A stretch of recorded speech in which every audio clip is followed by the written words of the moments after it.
안녕하십니까, 이진우입니다. 중국 정부가 미국 반도체 기업 마이크론이 만든 반도체를 중국에서 판매를 금지하기로 했습니다. 서방 국가들이 중국 견제를 강화하니까 중국도 보복 조치에 들어간 걸로 보이는데요. 미국과 중국 사이에 끼어있는 우리나라 반도체 기업들의 부담은 오히려 더 커졌습니다. 우리나라가 수입보다 수출을 더 많이 하는 것 중에 하나가 반도체고요. 또 다른 하나가 전기차 배터리 2차 전지인데, 반도체뿐만 아니라 2차 전지도 수출보다 오히려 수입이 더 많아지고 있어서 걱정이라는 얘기가 나옵니다. 왜 이런 이야기가 나오는지도 좀 들여다보겠습니다. 올해 세금이 예상보다 덜 거치고 있는데요. 교육청이 사용하는 예산인 교육교부금은 매년 늘어나고 있습니다. 조금 전에 말씀드린 이 세 가지 뉴스 오늘 자세하게 정리해보죠. 5월 23일 화요일 손에 잡히는 경제 바로 시작합니다. 오늘도 최선을 다해서 경제 뉴스들 쉽고 재밌게 정리해보겠습니다. MBC 양효걸 기자, 그리고 남국민 경제뉴스 큐레이터, 손에 잡히는 경제 박세훈 작가, 이렇게 무려 세 분이 나와 계십니다. 어서 오세요. 안녕하세요. 자, 박 작가님이 준비해 오신 소식 먼저 들어보겠습니다. 2차 전지 배터리는 전 세계에서 중국, 한국 그리고 일본의 한 업체 이 정도만 만들고 있어서 전 세계에서 필요한 거 거의 다 이제 우리가 수출이지라고 생각하고 있었는데 2차 전지도 수입이 더 많아요? 그렇습니다. 1월부터 4월까지 무역 통계가 나왔는데요. 이 통계를 보니까 2차 전지 수입액이 수출액보다 훨씬 더 많았습니다. 수출액은 25억 달러, 수입액은 29억 달러 정도 되니까 대략 4억 달러 정도 적자가 난 건데요. 수출액이나 수입액 모두 작년 같은 기간에 비해 많이 늘긴 했거든요. 근데 수출액은 20% 조금 안 되게 늘었고요. 수입액은 105% 정도가 확 늘었습니다. 이게 원재료 수입하는 거라면 우리나라는 코발트도 안 나고 니켈도 안 나고 다 안 나니까. 그렇죠. 배터리 원료 수입해 온 건가 싶은데 그거예요? 아닙니다. 2차 전지 완제품 얘기하는 겁니다. 말씀하신 것 같은 배터리 원재료는 말씀하신 것처럼 늘 우리가 적자를 보게 돼 있는데 2차 전지 완제품 수입액이 수출액을 넘어선 거는요. 이게 통계 작성 이후 10년 만에 처음 있는 그런 일입니다. 그럼 배터리 만들어서 우리나라로 갖고 온다는 뜻인데, 완제품 배터리를. 우리나라가 잘 만들고 유일하게 전 세계에서 중국, 한국 그리고 파나소닉만 만드는 거를 왜 수입을 하죠? 왜 이런 일이 벌어졌어요? 이유는 크게 두 가지인데요. 하나는 중국 2차 전지 업체들이 만든 중국산이 예전보다 많이 들어오고 있다는 거고, 다른 하나는 이 부분이 중요한데, 우리나라의 2차 전지 만드는 업체들이 다른 나라에서 만든 제품이 다시 우리나라로 들어온 역수입 물량이 늘었다라는 겁니다. 이게 하나하나 조금 더 다시 자세히 말씀드려 볼게요. 우리나라 업체가 해외에서 만들어서 우리나라로 들여온다? 그렇습니다. 일단은 중국 2차 전지 업체들에서 들여오는 물량이 늘어난 건 현대자동차가 이제 자기들 전기 자동차에 중국 업체인 CATL의 배터리를 점점 더 많이 사용하고 있기 때문이거든요. 근데 중국이 만드는 2차 전지는 한국이 만드는 것보다 가격이 상대적으로 좀 더 쌉니다. 가격이 싼 대신에 성능이 좀 떨어진다는 평가를 많이 받았었는데 이제는 성능 개선이 많이 되면서 전 세계적으로 점유율이 높아지고 있거든요. 근데 요즘 전기차 업계의 최대 하두가 얼마나 더 싸게 만드냐 하는 거기 때문에 그리고 차 가격의 대부분은 배터리 가격이라서 싼 배터리를 쓰는 게 어찌 보면 당연한 일일 수도 있죠. 특히 현대차 같은 경우는 올해 출시 예정인 몇몇 전기차 그리고 포터, 봉고 이런 경기차에도 CATL 배터리를 탑재할 계획이기 때문에 이 과정에서 수입 물량이 예전보다 늘었을 거고요. 싸다, 중국산 배터리가. 그렇습니다. 두 번째 이유는 한국 2차 전지 업체들이 중국이나 해외에서 만든 2차 전지가 한국으로 들어오는 역수입 비중이 늘고 있다는 겁니다. LG 에너지 솔루션이나 SK온 모두 중국에서 2차 전지 만드는 공장을 운영 중이거든요. 거기서 만든 걸 사다 쓰는군요. 우리 한국 자동차 그렇습니다. 회사들도. 지금까지는 거기서 만든 걸 대개 테슬라 같은 글로벌 기업이나 아니면 중국 현지 자동차 업체로 납품을 했는데 최근에는 한국 고객사에 납품하려고 역수입되는 물량이 는 겁니다. 그 말은 중국 현지에서도 생각보다는 잘 안 팔려요, 그런 말일 수도 있겠네요. 그럴 배터리가. 수도 있습니다. 그리고 이 두 번째요. 그러니까 국내 기업들이 점점 더 공장을 외국에 짓는 이 부분이요. 2차 전지뿐만 아니라 앞으로 다른 산업 영역에서도 자주 볼 수 있는 일일 텐데, 우리나라 기업들이 해외에 공장 짓고 거기서 다시 다른 나라로 보내는 건 무역 수지 계산할 때 국내 수출로는 안 잡히거든요. 그러니까 기업들이 우리나라에 공장 안 짓고 다른 나라로 가서 공장을 짓게 되면 그게 우리나라 거시 경제에 앞으로 어떤 영향을 미칠지를 보여주는 단면이기도 합니다. 그렇겠네요. 그러니까 결국은 한국 기업들이 나가서 열심히 장사를 잘하고 있긴 한데 그게 우리나라 무역 수지에는 오히려 적자로 잡히고. 그렇습니다. 삼성 냉장고, LG 세탁기도 다 이제 수입해다 써야 된다는 거니까 우리나라가. 그렇죠. 해외에서 만들면 이래저래 우리나라 무역 수지도 계속 빨간불 들어와 있는데 네. 이런 현상들이 하기야 우리가 스포츠 스타들이 해외 나가서 활약하는 거 볼 때도 네. 똑같은 거였잖아요. 그렇죠. 그냥 뿌듯하게 박수는 쳐주는데 저기서 연봉을 100억을 받든 200억을 받든 저게 우리나라로 얼마나 들어오는 거야 하는 생각은 할 수 있겠죠. 네. 자, 남국민 큐레이터가 준비해 오신 소식으로 넘어가서 들어보겠습니다. 요즘 세금이 잘 안 거치는데 그거야 뭐 이유들이야 꽤 있겠는데 교육청 예산은 좀 남는다는 지적이 있나 봐요. 조금이 아니라 많이 남고 많이 있습니다. 남아요? 네, 중앙 정부나 지자체도 아닌 교육청에 돈이 남아 돈다는 게 쉽게 이해가 안 될 텐데요. 예. 이게 공식 결산이 완료된 2021년에 자료를 보면은 전국 교육청이 쓴 돈을 모두 합치면 80조 6천억 원입니다. 예. 그런데 이 해에 교육청이 확보한 세수가 88조 원인데요. 그러니까 7조 5천억 원이 남은 겁니다. 네, 이렇게 교육청들이 확보해놓고 쓰지 못한 잉여금은 매년 늘고 있는데요. 예. 5년 전인 2016년엔 6조 원이었는데 매년 늘어서 7조 원이 훌쩍 넘은 겁니다. 2021년엔. 쓰라고 줬는데 못 쓰고 남은. 예. 이렇게 쌓인 잉여금을 모아둔 기금이 있는데요. 예. 이 규모가 지난해 말 기준 21조 원이 넘었습니다. 그러니까 이게 2017년만 해도 3천억 원밖에 안 됐어요. 예. 그러니까 쌓인 게 거의 없었는데 이제는 돈이 쌓여도 너무 쌓여 있는 겁니다. 그러니까 나라 국가는 지금 비어가서 세수 펑크 얘기가 나오는데 예. 한쪽에선 돈이 남아서 난리라서 이걸 더 유용하게 써야 된다 이런 얘기가 계속 나오는 겁니다. 아니 교육청이건 지자체건 중앙정부건 그들끼리야 그렇게 구별해도 우리 입장에서는 다 그냥 정부인데 우리가 세금 내면 알아서 그들이 나눠 쓰는 건데 네.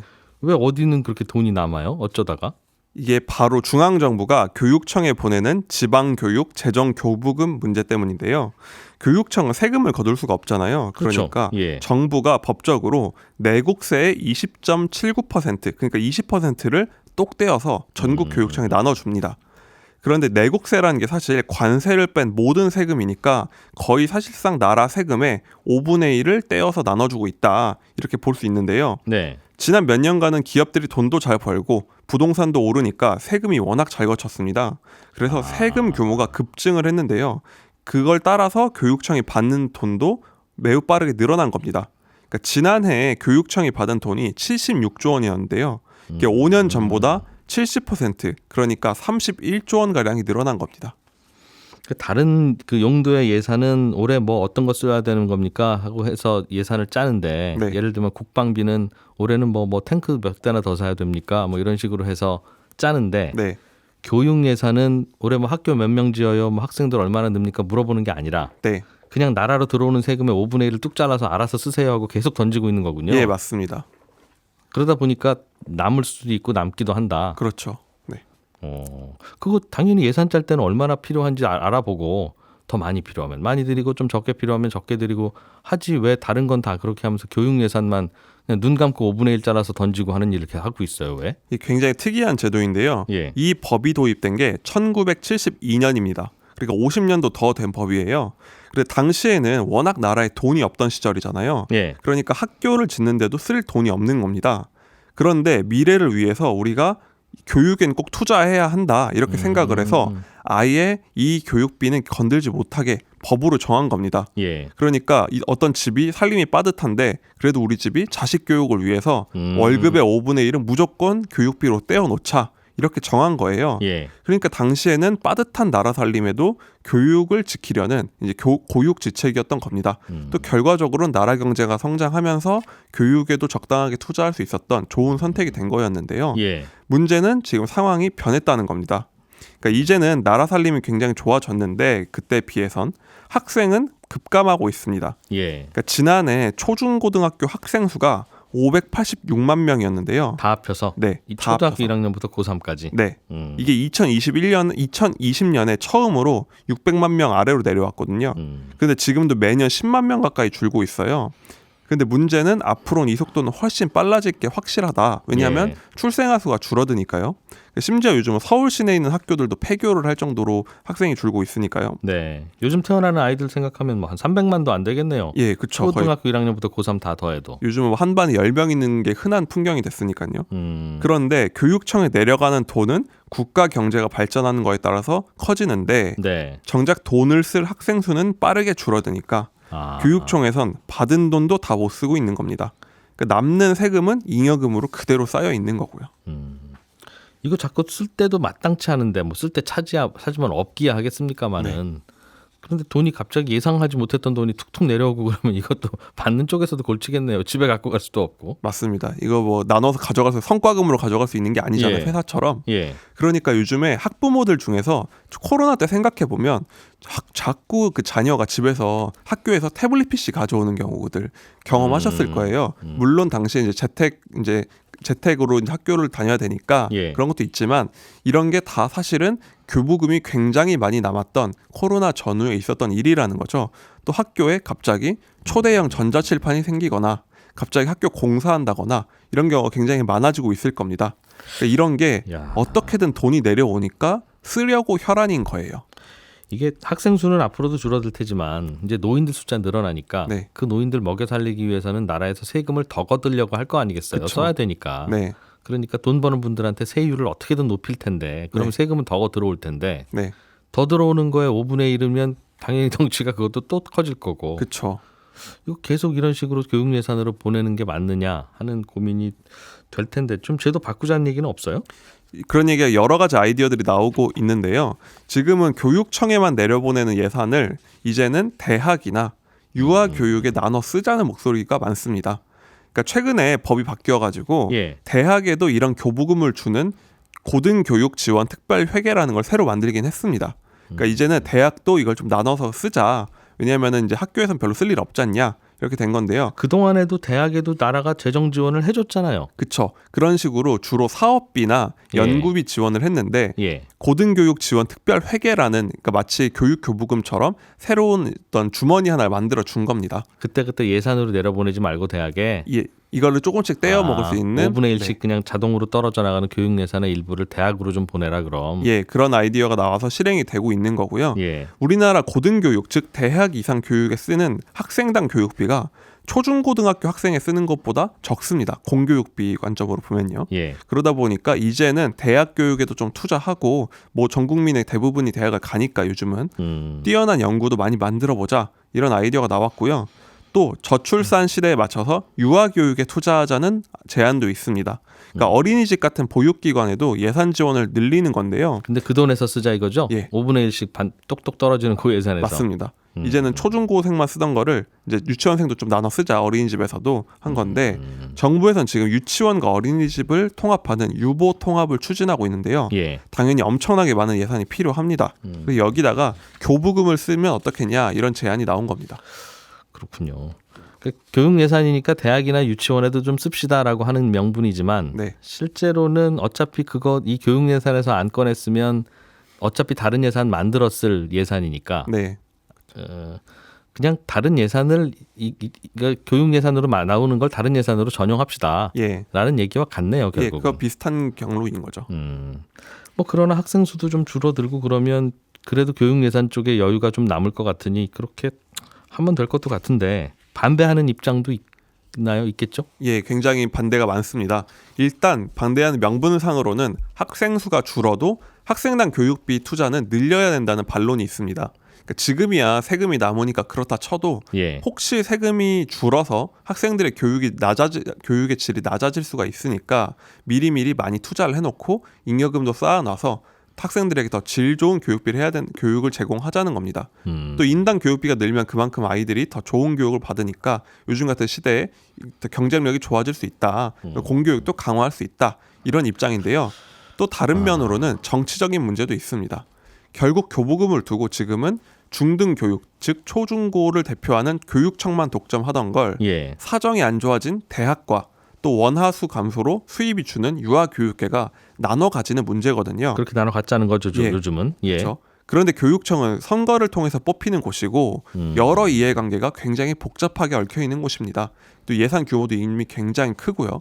그러니까 이 수십조 원의 예산을 두고 어떻게 쓸지 결정하는 게 쉽지 않습니다. 이게 뭐 교육감도 직선제하고 교육감 나올 때마다 뭐도 합니다, 뭐 무상 급식도 하겠습니다 하는 그런 공약들이 나오는 게 다 이제 이런 돈은 그렇습니다. 에서 나오는 충분히 여력이 있으니까 다양한 걸 할 수 있는 상황이 됐다는 거군요. 야, 이것도 어떻게 바뀔지 궁금하네요. 돈이 여기서 남는다는 게 좀 놀랍기도 하고. 네. 알겠습니다. 양여걸 기자님이 준비해 오신 소식도 들어보죠. 네. 반도체 얘기인데 중국이 미국 반도체 마이크론에서 나오는 거 사다 쓰지 마라. 네. 마이크론 불매 운동 시작한다. 네. 뭐 이랬다는 거예요. 네, 불매운동보다 더 강한 이제 금지 조치인데 예. 이게 미국 최대 메모리 반도체 기업이고 또 세계 3위 업체인데 예. 이 중국 정부가 마이크론의 제품을 사지 못하도록 금지 조치를 내렸습니다. 이 사실상 자국 시장에서 퇴출하겠다는 거고요.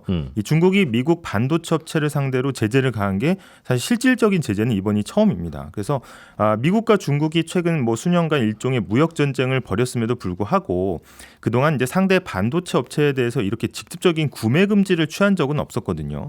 그래서 파이낸셜 타임즈하고 블룸버그 통신 등 외신 등에 따르면은 이 중국 국가 인터넷 정보 판공실 산하 인터넷 안보심사 판공실 우리가 CAC라고 이제 줄여 부르는데 예. 여기에서 이 G7 회의 직후에 마이크론 제품은 심각한 보안 문제가 발견돼서 안보 심사를 통과하지 못했다. 그래서 이 인프라 공급망에 심각한 보안 위험을 초래할 여지가 있다고 발표를 한 겁니다.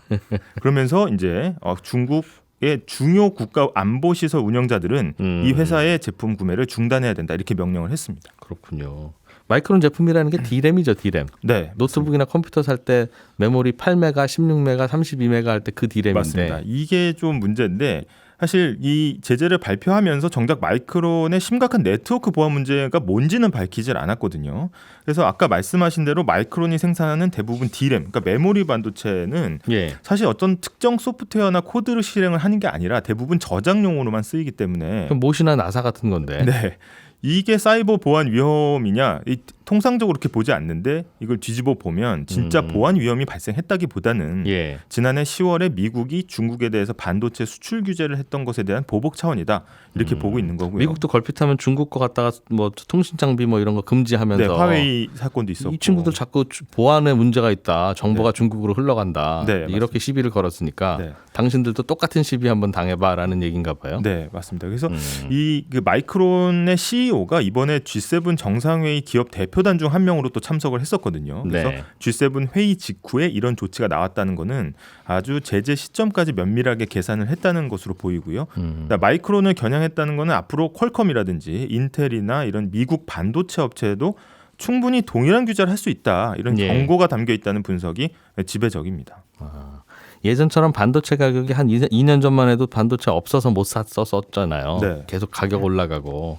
그럴 때는 뭐 중국 아니면 다른 데 팔지 뭐라고 이제 할 수 있었을 텐데 전 세계 네. 반도체 수요와 공급은 타이트하니까. 맞습니다. 근데 요즘처럼 반도체 남는 시기에는 마이크론이 골치 아프겠는데요? 네, 이 마이크론이 지난해 전체 308억 달러 매출 가운데 예. 중국 본토의 한 11% 되고요. 홍콩까지 합하면 한 16%를 냈거든요. 그래서 예. 중국 내 직원만 한 3천 명에 달한다고 하고요. 이 마이크론 입장에서도 사실 엄청난 타격이 불가피하기 때문에 이 중국 당국과 계속 논의할 수 있기를 기대한다면서 약간 협상의 여지를 남겼습니다.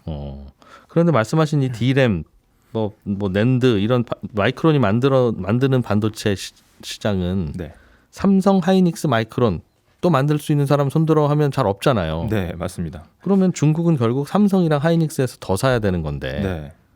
그래서 이제 외신들도 한국 반도체 기업들의 줄 영향들에 주목을 하고 있는데 예. 사실 이제 그 파이낸셜 타임즈가 뭐라고 얘기했냐면 중국이 미국 마이크론사에 대해서 직접적인 구매 금지를 조치한 거는 이 반도체가 경쟁사인 한국 삼성전자 그다음에 SK 하이닉스에 의해서 쉽게 대체될 수 있기 때문이다. 이런 분석을 내놨습니다. 그러니까 뭐 미국 거 안 사더라도 그냥 한국 제품 사면 그만이다. 라기 때문에 훨씬 예. 쉽게 제재를 내렸다는 거고요. 그냥 사다 쓰면 되기 때문에 이게 무 자르듯이 이제 마이크론을 잘라냈다 이렇게 표현을 하고 있습니다. 그러니까 마이크론은 사실 중국 내 생산이 전혀 없기 때문에 네. 현지 생산을 하는 우리 기업은 이런 리스크에서는 좀 상대적으로 좀 자유롭고요. 중국도 이 마이크론 물량에 대한 대체가 좀 시급하니까 네. 표면적으로 보면은 이제 중국 내 한국 생산 이 반도체는 메이드 인 차이나로 보이기 때문에 현지 공장까지 멈추게 하겠냐? 그러면 반대로 조금 중국이 네 중국이 그러면 중국이 우리나라 삼성 하이닉스를 왜 제재를 하겠어요? 더 만들어서 쓰자고 하겠죠. 네 그러니까 이거 그러면은 우리가 좀 수혜를 얻는 거 아닌가? 이런 또 분석도 야, 있습니다. 이게 네. 평상시에 세월 좋을 때는 네. 이런 일 벌어지면 마치 마이크론 공장에서 불난 것처럼 네. 인명 피해는 없다고 가정하고 그러면 그러면 공장 못 돌리는 동안 우리께 좀 더 잘 나가겠네. 네. 할 수 있는 거랑 비슷한데 맞습니다. 지금은 이럴 때 우리가 감사합니다라고 중국에다가 더 수출하면 네. 미국 눈치 보일 것 같은데. 네, 그래서 지금 이제 외신 보도를 좀 종합하면은 예. 미국 백악관이 지난달 마이크론 제품이 중국에서 판매가 제한될 경우에 예. 이 중국 내 시장 공백을 한국 업체들이 메우지 않도록 조치해달라 이렇게 요청해 놓은 상태다 이렇게 전해졌거든요. 와. 한마디로 이제 마이크론의 반도체가 쉽게 대체되지 않도록 한국도 중국에 물건 팔지 말라 이런 겁니다. 바로 이 상황에서 우리 업체들의 고민이 시작됐는데 이 중국은 당연히 마이크론 같은 미국 업체 물량 끊었으니까 한국 업체들한테 더 생산하라고 공급하라고 요청할 것이고 이 경우에 우리 업체들만 아주 곤란한 상황이 될 수 있다는 겁니다. 야. 공장은 중국에 있고 시장도 엄청나게 큰데 또 국제 정치적으로는 또 안보적으로는 미국과 밀접한 관계에 있다 보니까 양자택일의 상황이 너무 또 뚜렷해지는 거고요. 근데 그렇다고 또 미국 눈치 안 볼 수 없는 게 우리가 네. 꼭 사다 써야 하는 장비는 미국산이거나 미국 기술 갖다가 쓰는 장비라면서요. 네. 그러니까 미국이 안 줘 그러면 우리는 또 생산 자체를 못 하게 되는. 네, 맞습니다. 그리고 일본도 사실 미국의 대중 반도체 수출의 규제에 동참하겠다는 뜻을 밝혔고 이 반도체 또 생산 장비의 기술력을 가지고 있는 이제 네덜란드도 동참을 했거든요. 게다가 이제 미국 시장 그 반도체 시장도 우리가 쉽게 포기할 만큼 그런 규모가 전혀 아니기 때문에 양편에서 지금 우리 정부와 기업들만 지금 어떻게 하고 있나 이게 외신들도 주시하고 있는 상황입니다. 중국이 마이크론 금지 딱 발표하니까 전 세계 이목이 한국으로 쏠리는. 네. 근데 이게 우리나라가 중국에는 안 판다고 하더라도 네. 예를 들면 그러면 인도 뭐 중국 접경 있는 어디 뭐 러시아 혹은 뭐 다른 곳에서 네. 디램이야 그냥 한 주먹 해도 되는 거니까 네. 좀 더 많이 수입해다가 우리는 필요합니다라고 하고 네. 그리고 나서 중국에다 갖다 팔면 네. 잠깐 마진 띄고 네. 그럼 결국은 중국으로 가는 건데 네. 그걸 우리가 어떻게 구별해서 일일이 다 팔죠? 네, 일단 중국 같은 경우에는 일단 지금 수입 대체를 지금 추진을 하고 있습니다. 그래서 아까 그렇겠죠. 말씀하신 것처럼 그렇겠죠. 네, 예. 그래서 이 전체적인 공급망 재편에서 미국의 마이크론을 배제한 게 실제적으로 한국의 SK와 이제 삼성전자의 물량을 조금 확보를 하면서 자국 내 반도체로 이게 결정적으로 대체를 하려는 거 아니냐? 그러면 결국 이 반도체에 대한 공급망을 미국에서 이제 완전히 독립하려는 시도 아니냐 이렇게 얘기를 네. 하고 있고요. 결국은 또 이 반도체 문제가 이 사건으로 인해서 이제 말싸움은 끝나고 실전으로 들어갔고 경제에서 정치의 영역으로 넘어갔다는 걸 상징적으로 보여준다 이런 해석도 나오고 있습니다. 야, 경쟁자 하나가 좀 고생을 시작하긴 했지만 우리 입장에서는 차라리 아무 일 없는 게 차라리 나은. 네, 참 처신하기 애매한. 그냥 스포트라이트를 안 받고 조용히 물건 파는 게 좋았는데 그러게요. 갑자기 한국 기업들이 주목을 받고 있습니다. 러시아 석유 안 쓴다고 전 세계가 그러다가도 결국은 돌고 돌아서 다 사다 쓰잖아요. 이렇게 저렇게. 반도체도 그렇게 되는 게 아닌가 싶은데. 예, 오늘 하루도 즐겁게 보내시고 저희는 또 내일 아침에 8시 30분에 중요한 경제 뉴스들 들고 찾아오겠습니다. 이진우였습니다. 고맙습니다.